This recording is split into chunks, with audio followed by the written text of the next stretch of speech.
बंधुगण, एप्रिल 13 तारिख शनिवार दिन पड़ुची महाविषुव पणा संक्रांति बा उड़िया नववर्ष। ईश्वर यही 5 कोटी राशि उपरे अधिक कृपा वर्षा करने को जाउछन्ति।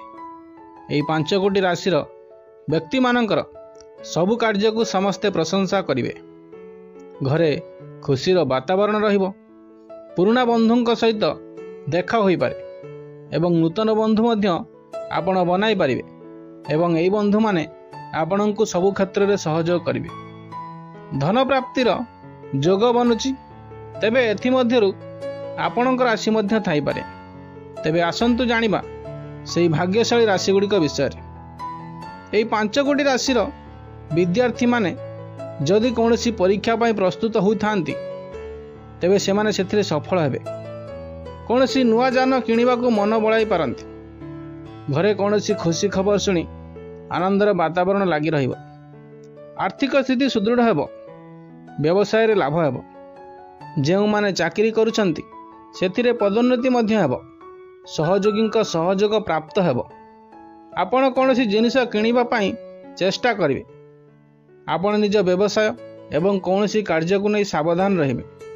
टिके असावधानता आपणक पाई खराब होई पारे। निज परिवार सहित सुखर समय बिताइबे। टिके परिश्रम द्वारा आपण बड़ सफलता पाइबे। कौनसी नुआ कार्य आरंभ करने को चाहूछंती एही समय आपणक पाई बहुत भल अटे। प्रभु बजरंगबालींक कृपा आपणक उपरे सर्वदा रहिबो। एही राशिर व्यक्ति मानक संपूर्ण सहयोग प्राप्त हेबो। तेबे बंधुगण, सेही भाग्यशाली राशि गुड़िक मध्यरु प्रथम होची मेष राशि। श्री हनुमानक कृपा कारणरू आपणक जीवन में सबु प्रकार खुशी आसवाक जाउछि। आपण माने कठिनरू अति कठिन कार्य को मध्य अति सहजरे करी आगक उन्नति करिवे। परिश्रम एवं श्रमिक कार्य करुथिबा लोकंकु एही पणा संक्रांति ठारू लाभ मिलवाक जाउछि। परिवार रे वर्तमान खुशी बजाय रहिबो। परवर्ती समय रे कौनसी मांगलिक कार्य होई पारे। श्री हनुमान एवं माता लक्ष्मी नाम नहीं करा जाउथिबा सबु काम आपणଙ୍କୁ सफलता आनिदेव। द्वितीय रे वृष राशि। एही राशिर व्यक्ति को आर्थिक लाभ मिलवा सहित व्यापार रे उन्नति हेबो।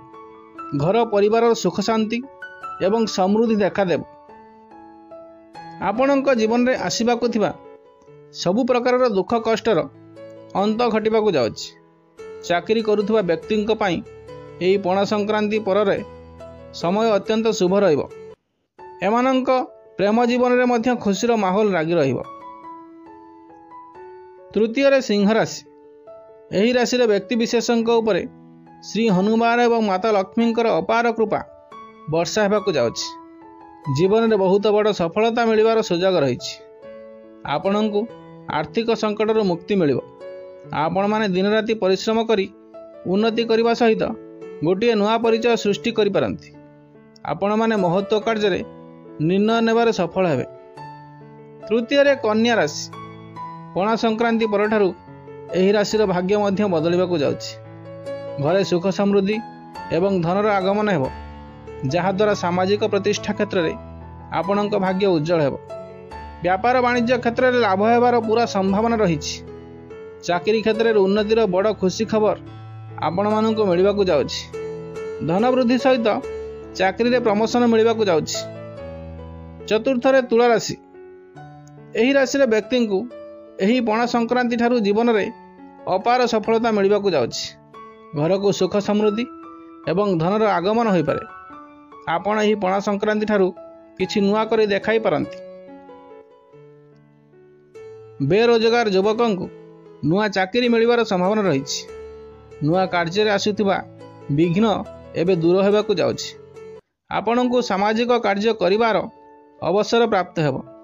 आपणଙ୍କର कौनसी पुराना धन मिलिबार संभावना रहिछि। परिवार रे सुख शांति सहित धन रोजगार नुआ नुआ अवसर प्राप्त हेबो। पंचम रे कुंभ राशि। एही राशिर व्यक्ति मानक पई शुक्रंक परिवर्तन शुभ बोली प्रमाणित हेबो। परिवार रे शुभ कार्य पई एक शुभ उत्सव हेबो। आपण एक घर गाड़ी किनिबारे संकल्प मध्य पूर्ण करि परिबे। बंधु एवं संपर्कियों ठारू सुखद खबर ग्रहण करिबार अछि। शुक्रंक कृपा आपणक कर्म उपरे पड़ुछि, तेणु सामाजिक स्थिति वृद्धि पाइब। जदि आपण निर्वाचन संबंधी निष्पत्ति नेबाकू चाहुचंती तेबे सुजोगटी अत्यंत अनुकूल हेब। रणनीति गुड़िक गोपनीय रखंतु एवं उच्च पदाधिकारी मानक सहित भल संपर्क बजाय रखंतु। व्यापार वाणिज्य करुथिबा लोकंकु पणा संक्रांति ठारू अधिक लाभ हेब।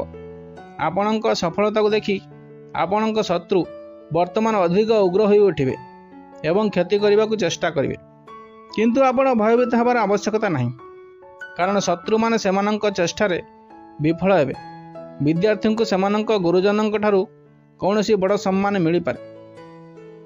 जदि आमर ये वीडियो आपण मानक भल लगी थाए ताले वीडियो को लाइक एवं चैनल को सब्सक्राइब कर दियंतु।